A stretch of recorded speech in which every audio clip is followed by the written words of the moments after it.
Adaptogens are special herbs and roots that help our bodies to adapt to stress.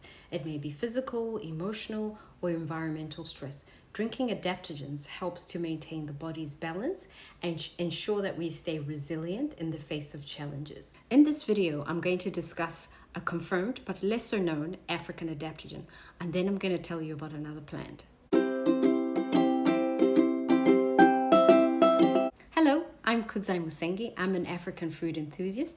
My mission is to teach people about African foods so they can optimize their health and their well-being.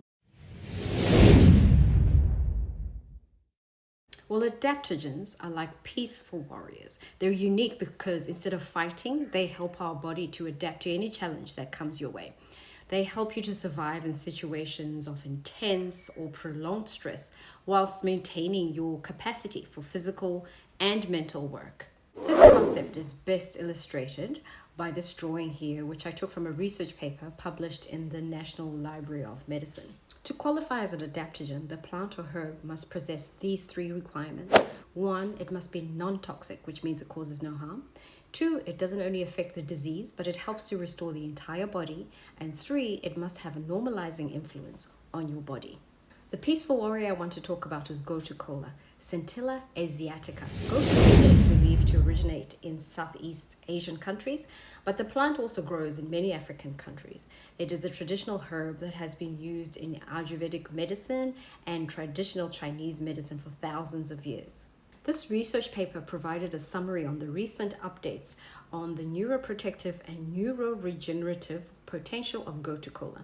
Neuroprotective means something that can protect your nerve cells against damage, and neuroregenerative means something that can regrow or repair those nerve tissues and cells.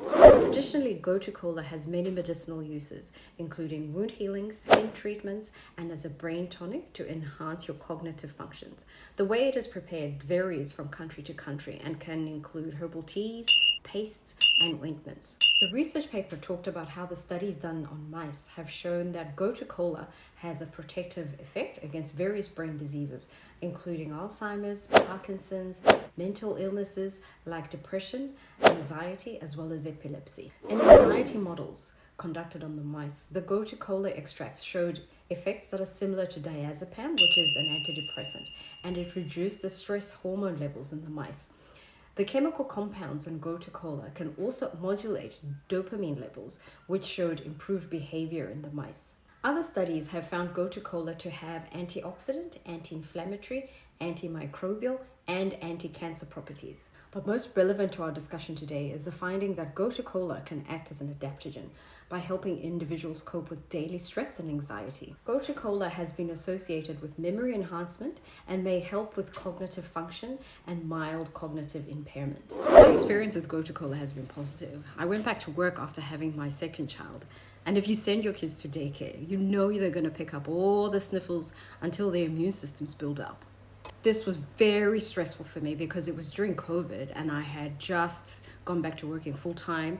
My oldest had just started school, so it was pickups, drop-offs, homework, work meetings, sick baby, and running a household. Basically, it was a lot.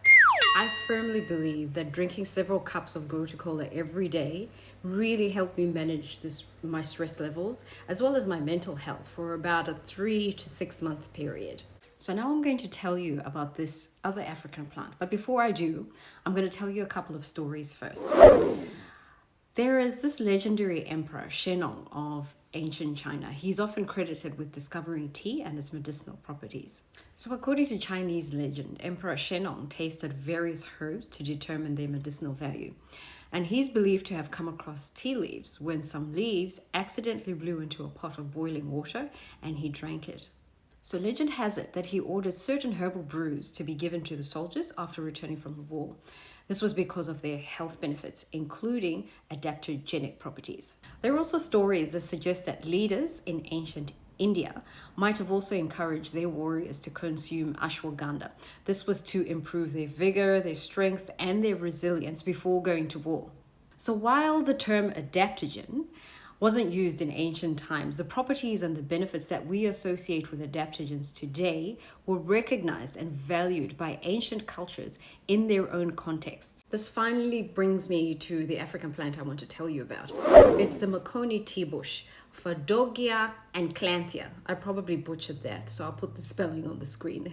So the Makoni plant is native to the eastern highlands of Zimbabwe, and I think it qualifies as an adaptogen.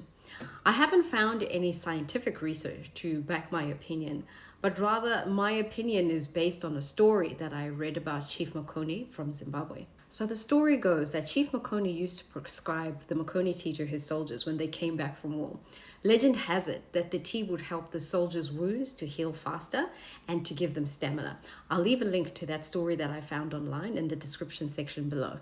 When I look into the research for Makoni tea, I'm inclined to believe in the legend. Makoni tea is 1, non-toxic, 2, it not only affects the disease, but it also helps you to restore your entire body, and it has a normalizing influence on your body.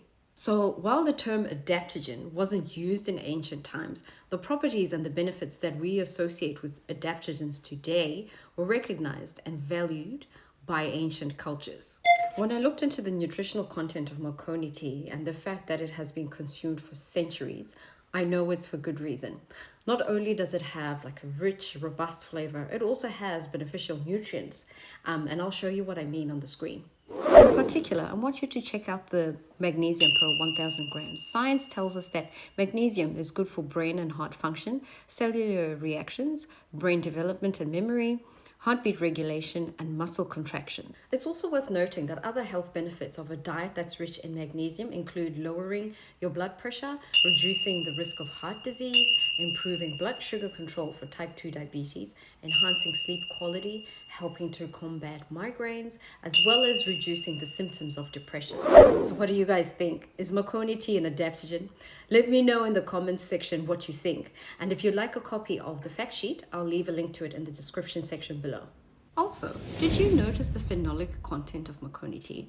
Phenolic content is the term that's used to describe a category of micronutrients and antioxidants that have incredible benefits for your health. So these benefits include being an anti-inflammatory, being neuroprotective, so that means they protect the brain, insulin sensitivity if you're diabetic, and they're also good for your heart health. I'll be discussing phenolic content of African herbal teas and comparing them with popular foods like olive oil, blueberries, and nuts. The results will surprise you. If you want to watch that video,